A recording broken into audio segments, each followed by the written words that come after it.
Good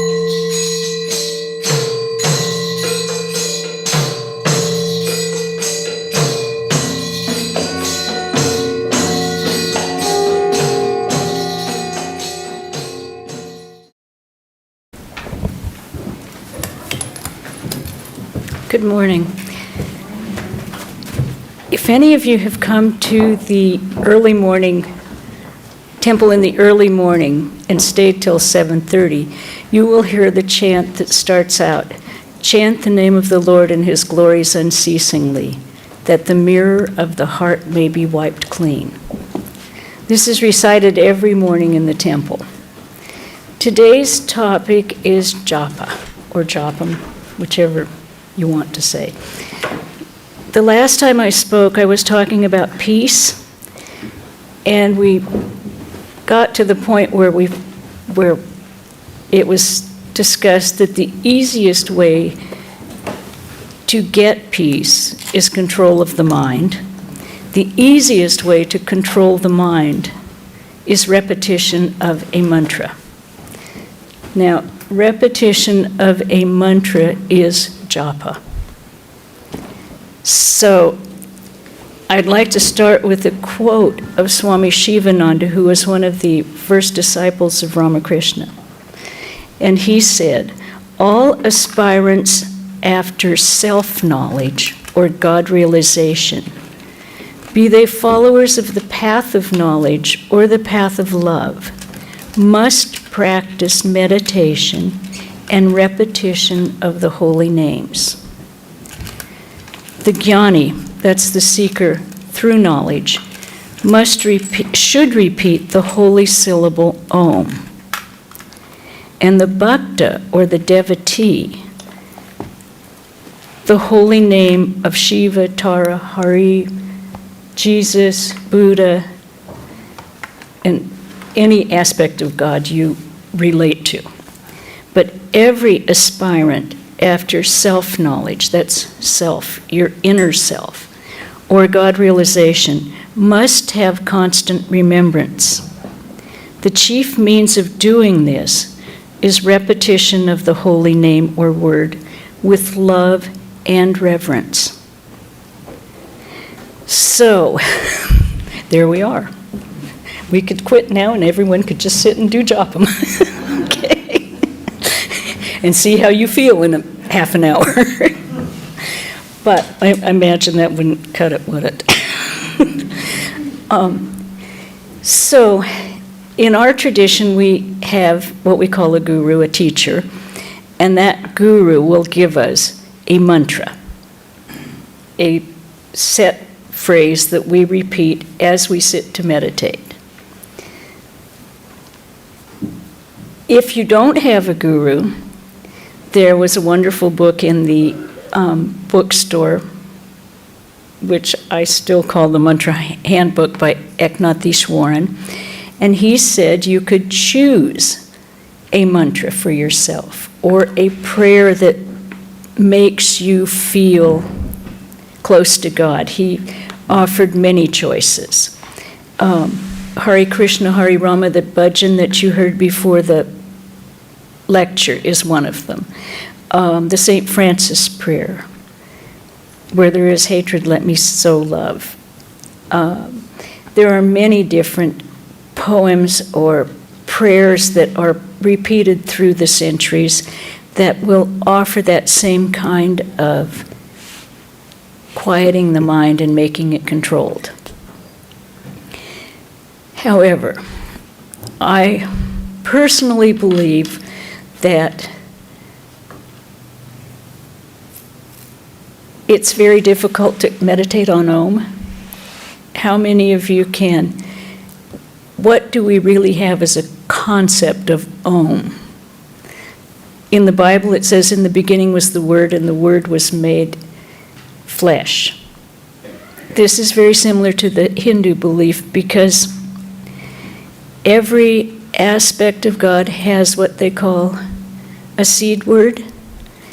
And these seed words, when they have proven through scientific study, using a certain kind of photography, which I always forget the name of, but They have proven that as yogis repeat these seed words, first of all, the sound waves create a yantra. And a yantra is a diagrammatic drawing of the seed word, the sound waves that the seed word and the mantra creates. Now, each one of these, there's a separate yantra. It may be, most of them start with a circle and some triangles inside. There's a book that delineates the whole thing. Okay, these yantras are specific to certain forms of God. So in the most subtle aspect of approaching God or consciousness, the word is the most subtle. The yantra is the next step. And then the form.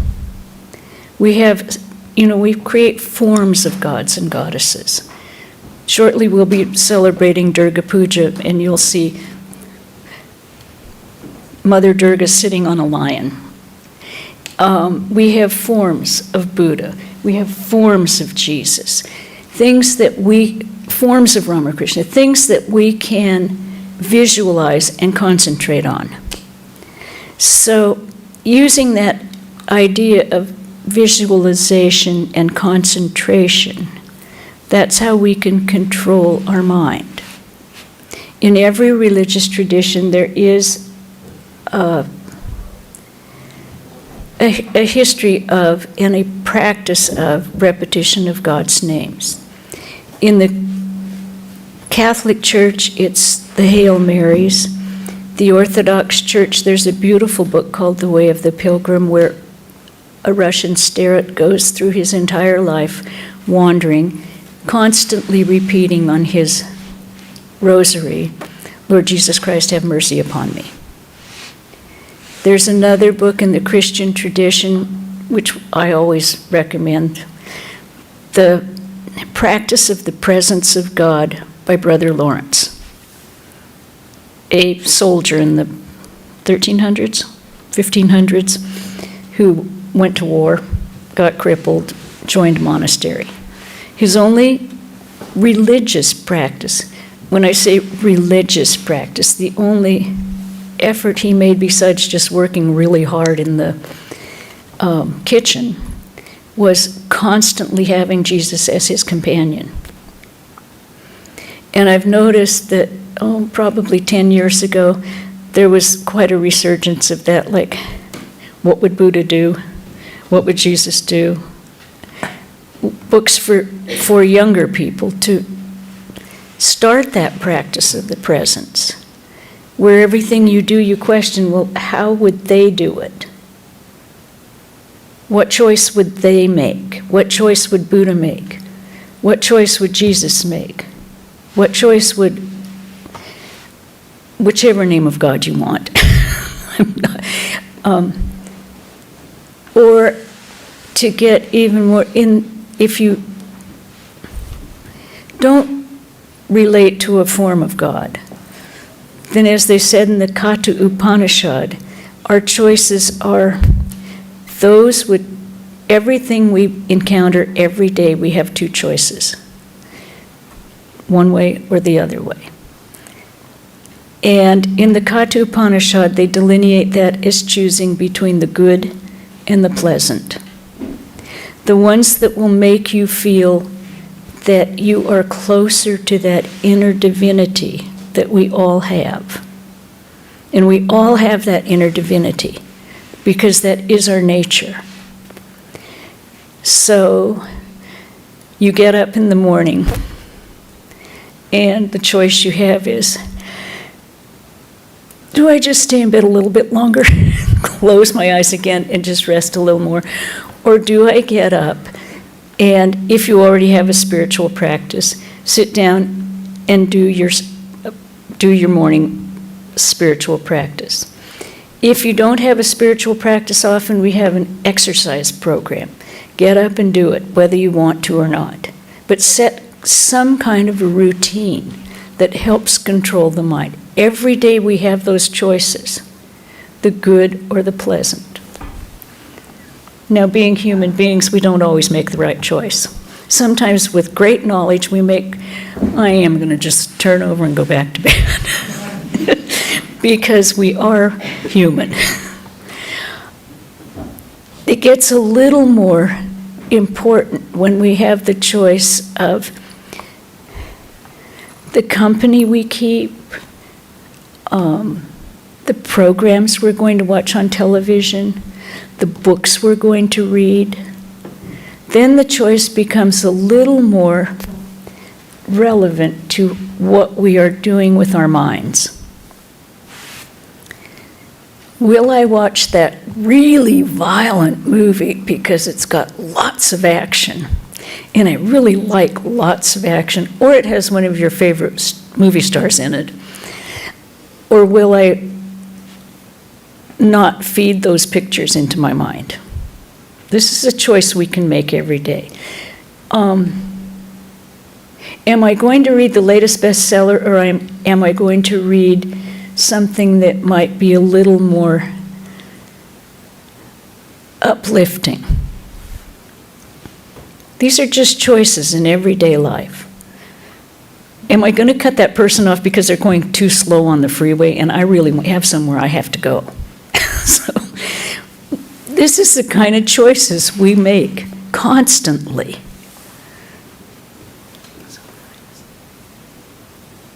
Japa is the easiest way, and I mean this truly, the easiest way to train our minds.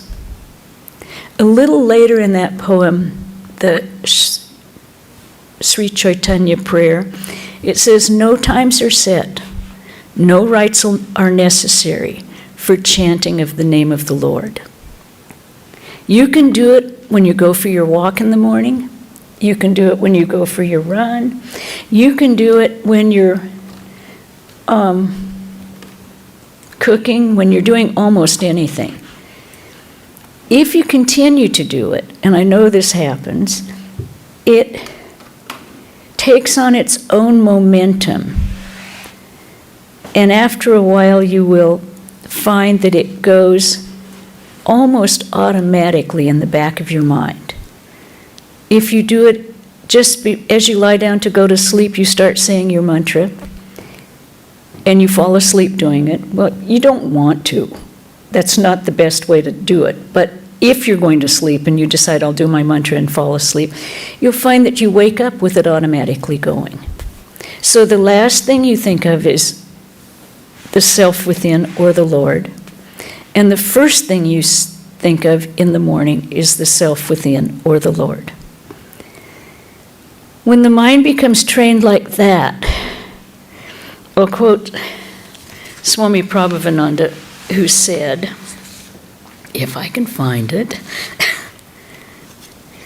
practice japa more and more, and you are sure to find that inexpressible joy, the joy that knows no limit. Until you're established in that, there will be ups and downs. But don't lose heart. The days you feel dry within, you need to struggle a little more. You may not come out of the dryness while you're striving, but as an after effect, you will see how your whole being is responding to the bliss of God, even when you're not expecting it. His definition, Swami Prabhavananda, he says, make japa. The Lord is consciousness, here is consciousness, and he pointed to his head and his heart. The Lord's name is consciousness. So what you're doing when you make japa is establishing the consciousness, the supreme consciousness in your being.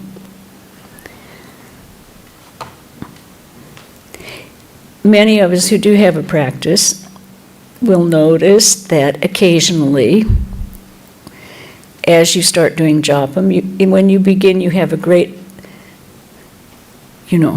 eagerness of, this is new, I'm going to do it, I can realize God, I can realize myself, probably next week. When that doesn't happen, and it becomes like I remember someone saying, I'm bored with my mantra.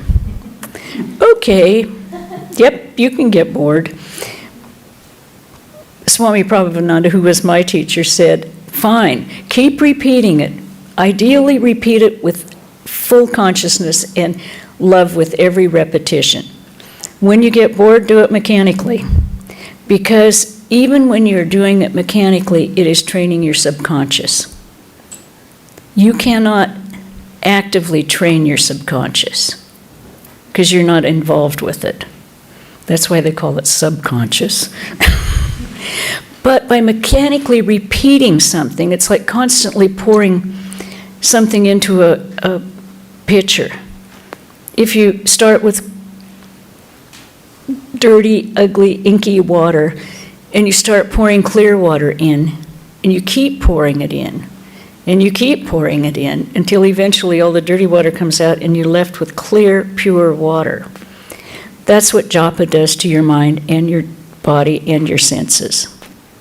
It purifies body, mind, and senses. The struggle for control of desire, gone. Because your mind is completely taken up with the knowledge of consciousness. Is it easy? It's not easy. Holy Mother, who was the consort of Ramakrishna and considered an aspect of the Divine Mother, said, when should we do it? We said, Sri Chaitanya said there's no time set or rites necessary for doing it. However, then of course there's always the counter thing. The best time for doing it is at the conjunction of day and night, when the whole earth has calmed to a point where there's stasis. And at that time the mind can become pure and usually stops its fluctuations. So she said one should practice japa and meditation at regular times, giving up idleness. This is a big one. And she said, while living in Dakshineshwar, she used to get up at 3 o'clock in the morning and practice japa and meditation. One day, and this is quoting her, I felt a little indisposed and left the bed rather late. The next day I woke up, still late through laziness. Gradually I found that I did not feel inclined to get up early anymore. Then I said to myself, at last I have fallen victim to idleness. Thereupon I began to force myself to get up early. Gradually I got back to my former habit. In such matters one should keep up the practice with unyielding resolution. Now we all know this is true when we're doing exercise. Exercise of the body, if you don't do it for 2 months, it's really hard to get started again. Really hard. It's even worse for the mind, because the mind doesn't have the physical limitations. It can go anywhere, anytime, and it will. So if you don't struggle hard with that first thing, like setting your time in the morning when you are going to even sit to start with, they all say don't start with a regime that you're not going to keep up. Start with 5 minutes. We had one of our monks say here, he couldn't even promise to sit for 5 minutes to begin with. He figured he might be able to do 2. And that's a good way to start if you can. If you have a mantra, say it 5 times, but do it every single day at the same time and gradually increase it. The routine is absolutely mandatory, and I think all of us know that. I personally found I had knee surgery not so long ago, and I got extremely lazy. Well, I was confined with all these machines on my knee and leg, but it was really easy to not get up and push. And I think all of us, if we have a physical problem, not even permanent ones, it's easy to give in to the body. But we must remember that we're not the body. We're not the mind. We're much, much more than that. And to get to that consciousness is what we hope to do. So, it all takes time. Are there any questions about Japa now? You all know exactly what it is, and you're just going to do it, right? Okay.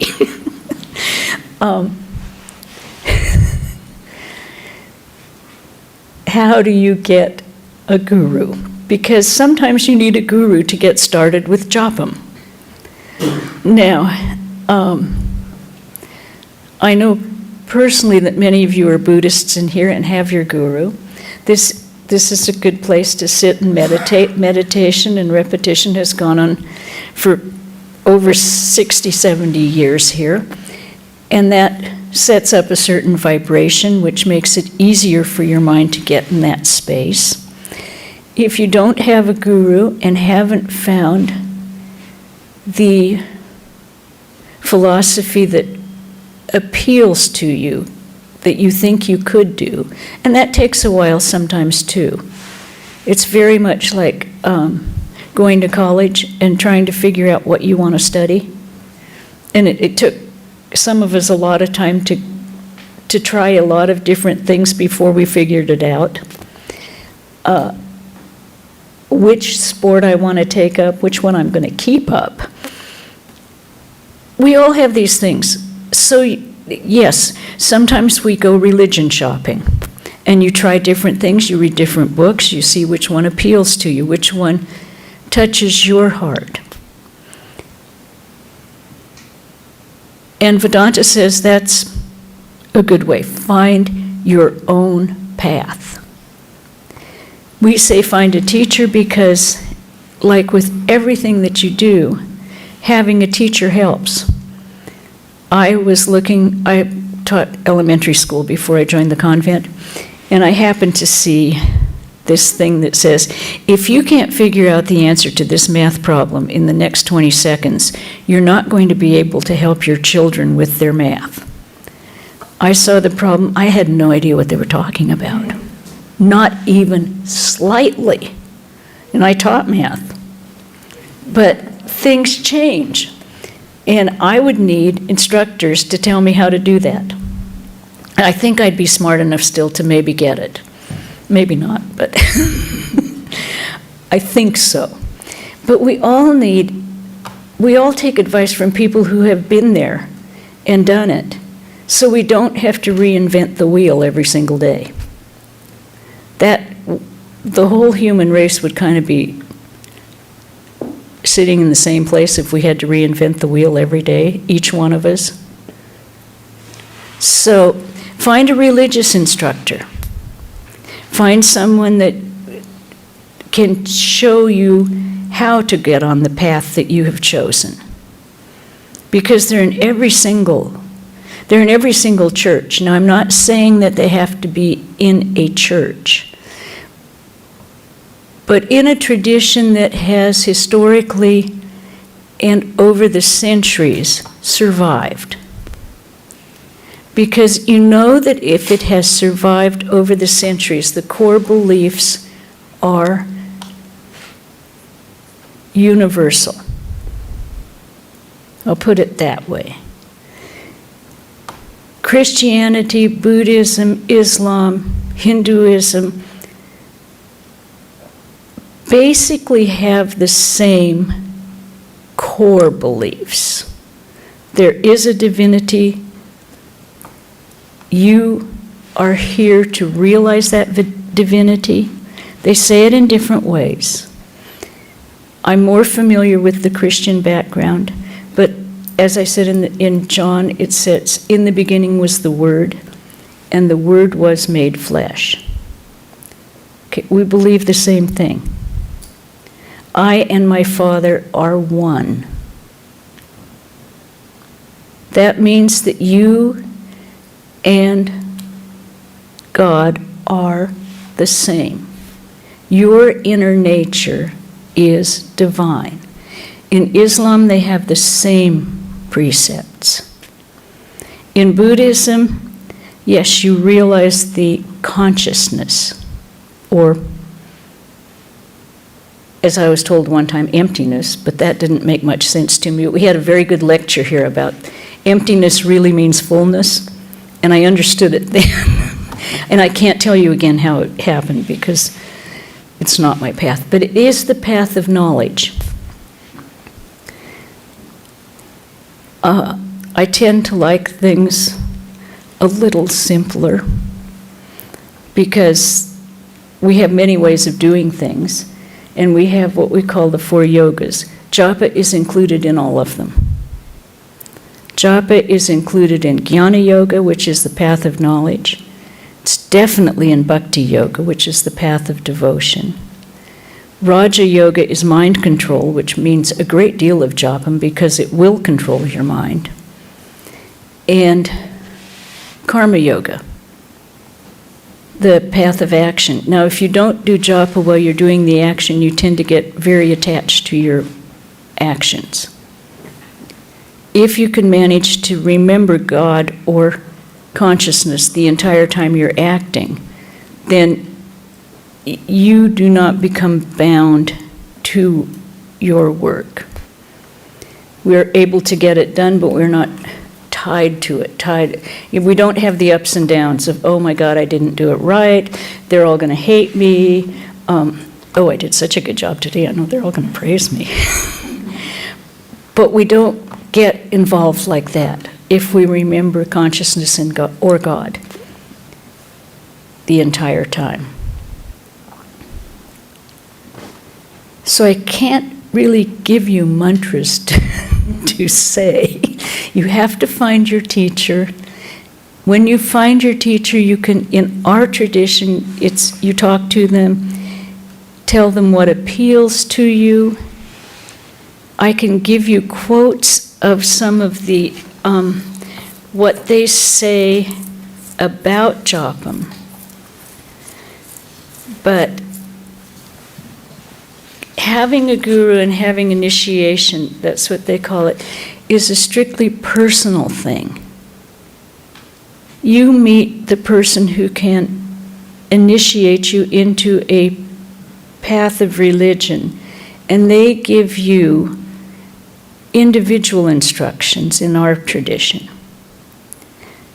Not everyone gets the same instructions. I can tell you a story about Ramakrishna and 2 of his direct disciples. One of the disciples, who was very thin and very loving, very meek, you would say, came to Ramakrishna one day, and he said, I was in a crowd and people were berating you. And Ramakrishna said, what did you do? He said, I did nothing. And Ramakrishna got furious with him. He said, you should stand up for me. You should fight. You should make them back down. You should defend me. And the disciple was very, I thought we were supposed to be patient and forbearing like the tree. Another quote from the Sri Chaitanya Prayer. Now, on another day, one of Ramakrishna's disciples walked in, a very strong, robust, he'd been a wrestler, and he was a strong man. And he walked in and he said, I was taking the boat to Dakshineshwar, and someone was speaking against you. So I got furious, and I rocked the boat and threatened to overturn it. And Ramakrishna said, you should never do that. That is the wrong action to take. You should have quietly let them go on and not said a word. So this is how the teacher looks at your temperament, your own tendencies, and gives you instructions on how to control those tendencies and turn them Godward.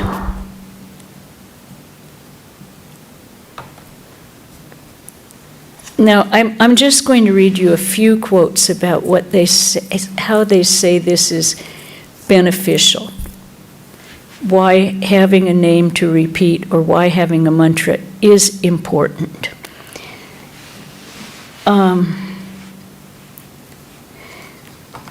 Many of you have knowledge of Kundalini Yoga and all of that. Okay, Holy Mother says the Kundalini will gradually be awakened.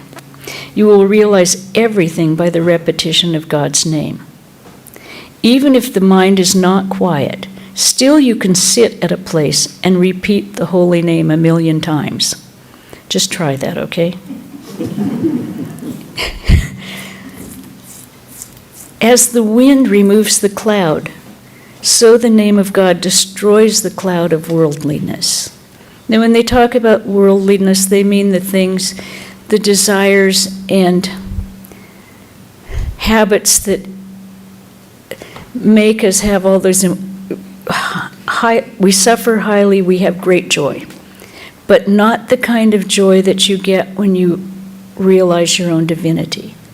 It's an excitement. It's not that heart-bursting joy that you will feel, like Swami Prabhavananda said, that joy that is inexpressible. It's a joy that fills your entire being. It's not dependent on an outside trigger. It is the joy that is within you naturally. This one you're going to love. Holy Mother says the repetition is accompanied by concentration. Then alone one gets the grace of God.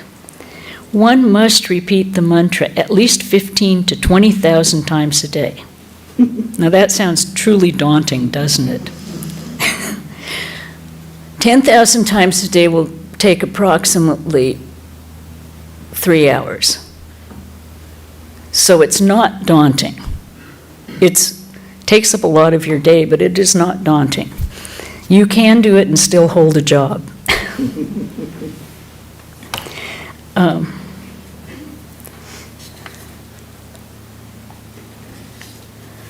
Okay. I had met a Swami in India when I was my first trip, and he asked me what my name was, and I told him what my name was. And I have very bad Sanskrit pronunciation. You all know that because I can't do the chants in Sanskrit. Okay, so I told him my name was Sadhika, and he went, "Oh my God, if you can't say your name, what are you doing to your mantra?"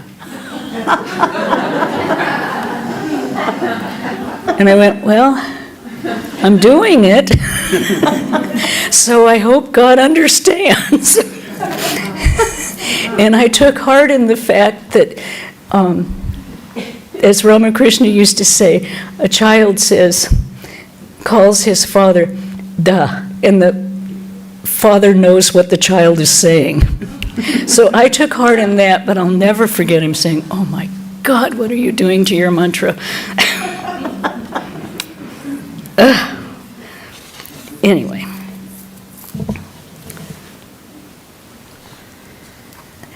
I'm going to stop with one last quote of Swami Prabhavananda, and he said, "As soon as you receive the mantra from your guru, you are no longer a human being.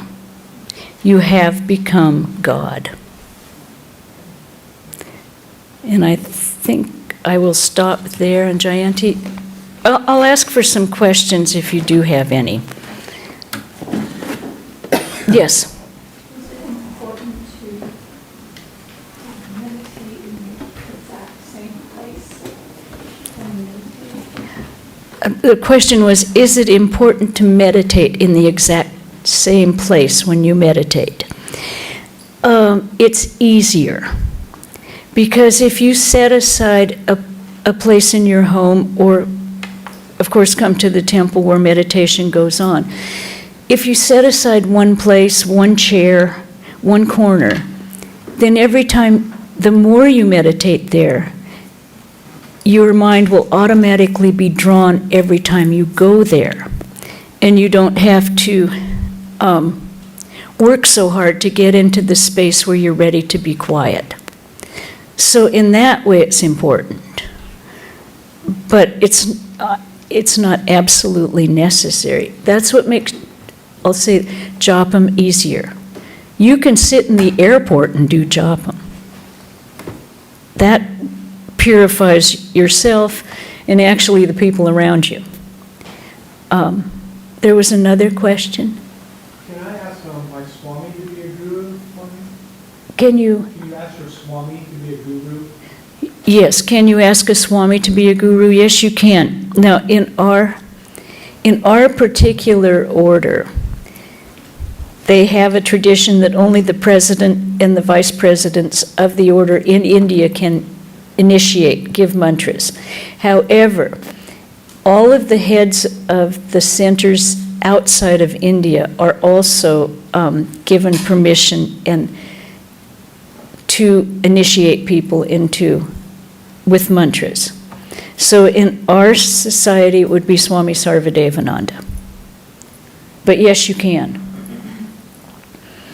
Yes? Is it better to repeat the mantra silently or out loud? Okay, is it better to repeat the mantra silently or out loud? If you're in your home by yourself, repeat it out loud. If you're sitting in the temple, please don't. I want to keep my own mantra. I don't want your mantra in my mind, okay? Ideally, as I say, after a while, you repeat it. You repeat it first with your tongue and you may silently, but often you use beads, a mala, to count them. And Holy Mother they said, why do we have to count? And she says, well, you've been given fingers. And often you get fidgety, and using the mala helps release the fidgeties. Your hand may go dead silent and you don't do anything after a while, but the mantra keeps going. But initially, if you involve a little physical with a little mental, you can concentrate a little better. So, and eventually the mantra will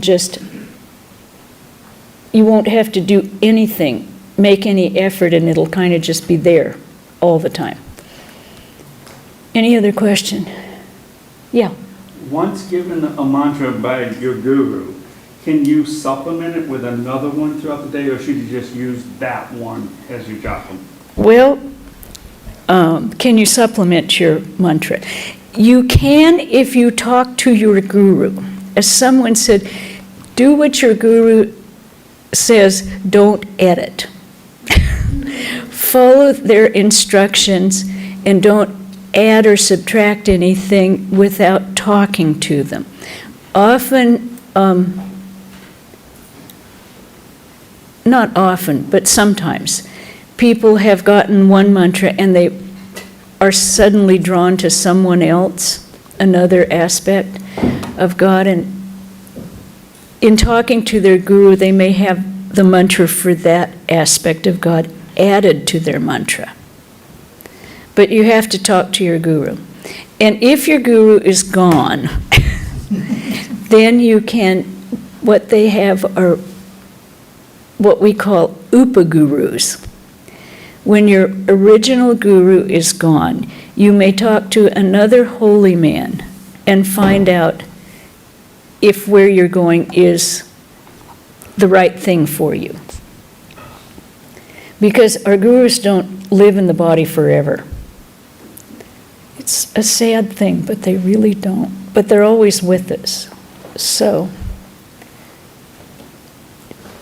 was there another question?